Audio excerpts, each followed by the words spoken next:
Bonsoir, donc vous avez compris, je suis animateur socioculturel. Je travaille au centre socioculturel du quartier lausannois de Prélat-Valency. Avec mes collègues et les habitants du quartier, nous organisons des jardins collectifs, des fêtes de quartier, des ateliers de bricolage pour les enfants le mercredi à l'après-midi. Ces activités ne sont pas que des loisirs, elles veulent stimuler la participation dans l'espace public.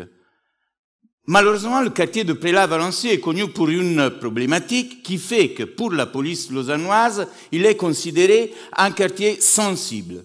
Cette problématique est représentée par les jeunes. Je vous fais rapidement un exemple. Il y a quelques jours, une dame du quartier est arrivée en pleurant au centre socioculturel. Sa gérance lui a envoyé une lettre de résiliation pour son contrat de bail de son appartement. En effet, son fils, Momo, avec d'autres jeunes, depuis quelque temps, la nuit, squatte et dévaste le parking souterrain de son immeuble. Momo, qui a 20 ans et qui est aux services sociaux comme ses parents, fréquente aussi le centre socioculturel et en particulier ses accueils libres. Qu'est-ce que l'accueil libre?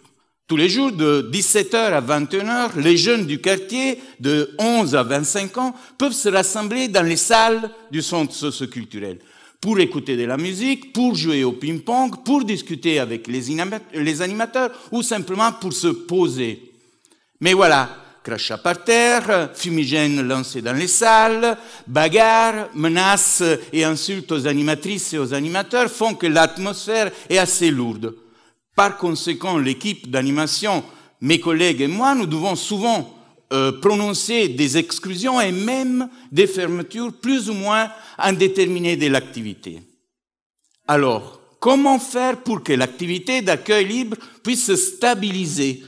Comment faire pour qu'elle puisse devenir un outil d'émancipation qui permette aux jeunes d'exprimer leur mécontentement légitime, mais plutôt que par des actes de vandalisme, par des actions constructives? Convaincu que pour responsabiliser, il faut écouter et entendre ce qu'on nous dit, je vais chercher mes réponses chez les jeunes mêmes qui fréquentent le centre socioculturel. Je vais le faire pour une année, par des observations, par des entretiens et par un questionnaire, et un dialogue serré avec la psychologie sociale.